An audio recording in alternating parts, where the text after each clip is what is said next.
Tonight, on Legislative Review. A push to make schools safer. Plus, industrial workers' compensation. And expanding diversion programs for juvenile offenders. From Olympia, this is Legislative Review. Welcome and thanks for watching Legislative Review. I'm Angela Nolasco. With the increasing number of school shootings happening across the country, a school safety bill that state senators passed last month is now moving through the House. Senate Bill 5004, also known as Alyssa's Law, was heard by members of the House Education Committee Wednesday morning. Updating emergency response systems in public schools, including panic or alert buttons. The bill was named in memory of 14-year-old Alyssa Al-Hadaf, one of the 17 lives claimed at the 2018 mass shooting at Marjory Stoneman Douglas High School in Parkland, Florida. Alyssa's Law proposes to modernize school emergency response systems by utilizing certain technologies, such as silent panic or alert buttons, live video feeds, and remote control access to doors. Measures that could expedite law enforcement response during a crisis like a school shooting and enhance coordination between schools and emergency responders. If enacted, this would apply to school districts, charter schools, and state tribal education compact schools. Senator Nikki Torres is the bill's prime sponsor. Currently, school districts only have to have a current emergency operations plan that addresses emergency situations, including active shooter situations. More than a dozen shootings have taken place on school grounds in Washington in the past 23 years. The deadliest was the school shooting at Marysville High School, which left 5 students dead. I'm hoping that you will see the importance of this bill in keeping our students safe at school, because that's where we send them off. We are expecting them to be safe, and hope you pass this bill out of committee. Testifying in support of the bill was Alyssa Al-Hadaf's mother, Lori Al-Hadaf. That morning, I sent my daughter off to school just like any other day. I never imagined it would be the last time I would see her alive. When the unthinkable happened, when an active shooter roamed the halls of her school, I was texting with Alyssa. I told her to run and hide, that help was on the way. But that help did not become fast enough. This is why I'm here today, because no mother, no father, no family should ever have to feel the helplessness, the gut-wrenching pain of knowing that their child needed saving, and that time ran out. Among the many testifiers supporting the bill were students from Lake Washington High School, like Sofia Moreno. Research from the U.S. Secret Service shows that most school attacks are over in less than 5 minutes, often before law enforcement can even arrive.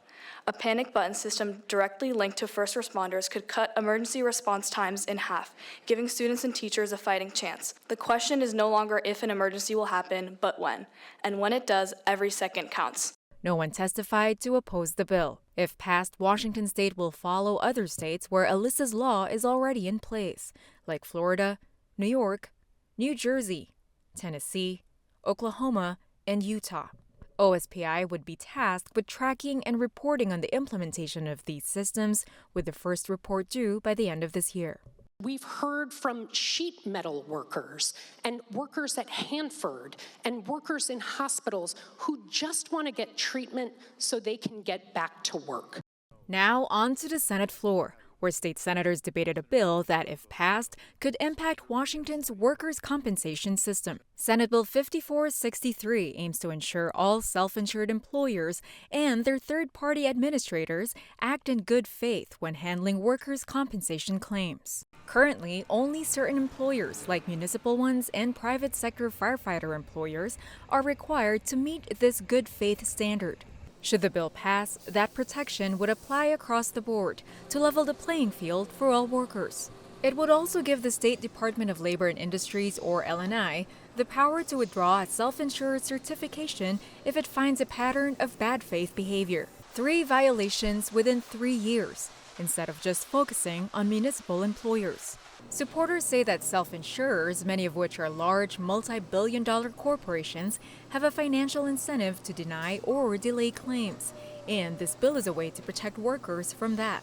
They believe it would ensure that injured industrial workers are treated fairly and don't face delays or unfair treatment when seeking compensation. The bill was sponsored by Democratic Senator Emily Alvarado. We've heard from injured workers who experience chronic delays, chronic denials, regular misinformation that keeps them from getting the treatment that they need. Some of the largest employers in Washington state who choose to self-insure rather than be part of the state fund have no legal obligation to treat injured workers in good faith. There is no legal duty to do so. Right now, we have a two-tiered system where some employees get to know that they'll be treated in good faith, and others, well, they don't. This bill ends the two-tiered system. It extends that duty of good faith and fair dealing, and it lays out clear penalties, clear mitigation processes, clear education, so that what we can do is incentivize good faith claims management, because that is good for workers and it's good for employers. However, opponents of the bill argue it's unnecessary, saying that the new standard of good faith is too vague and could lead to unpredictable penalties, and that current regulations already hold employers accountable. Speaking to oppose the bill, Republican Senator Curtis King. Self-insurers take good care of their employees because guess what? They need them. The standard of good faith and fair dealing is very vague, for one thing. But I would tell you that these self-insurers do value and do take care of their employees. Self-insurers are regulated by L&I. Their oversight is extensive. Every claim is regulated with the insurance department of L&I. And the claim managers have rigorous standards and a code of ethics. The Senate voted on the bill. Mr. President, there are 29 yea, 20 nay. Have received a constitutional majority. Senate Bill 5463 is declared passed. Title will be the title of the act. The bill passed and now heads to the House of Representatives. If enacted, it would take effect in January of 2026. On the House floor, state representatives debated House Bill 1391, which seeks to expand juvenile diversion programs. Alternatives to formal court proceedings that allow juvenile offenders to amend their actions without going through the traditional criminal justice system. With 2/3 of all juvenile offenses in Washington being misdemeanors, many feel this change is long overdue. Supporters believe these programs lower recidivism rates, offering a second chance for youth versus being trapped in the court system. They say it would help address overcrowding in facilities and reduce overall costs for the justice system. Currently, parents may choose to opt their child out of these programs. The bill, if passed, will prohibit them and guardians from blocking their child's participation in a diversion agreement. The bill's prime sponsor, Democratic Representative Julio Cortez, believes that youth in diversion programs are less likely to reoffend than those who face formal charges. Diversion works. Youth who are diverted have lower recidivism rates. Study after study has shown this to be true. In light of overcrowding issues and the costs that come along with incarcerating youth, I believe that we must have a greater focus on ensuring that youth have access to these diversion programs. Speaking against the bill, Republican Representative Jeremy Defoe believes it takes away parental control. I believe that parents are responsible for raising their children. There may be some instances where the parents think it would be better if they serve some hard time, so to speak, for a couple days. And if that's the decision that the parents are made, it's the parents' prerogative to come to that determination. But I don't think that we should overstep and have the government come in and tell parents what they can and can't do, or in this case, what they must do. The House voted on the bill. The Speaker's about to lock the roll call machine. The Speaker has locked the roll call machine. The clerk will take the record. Mr. Speaker, there are 91 yeas, 2 nays, 5 excused. Having received a constitutional majority, second substitute House Bill 1391 is declared passed.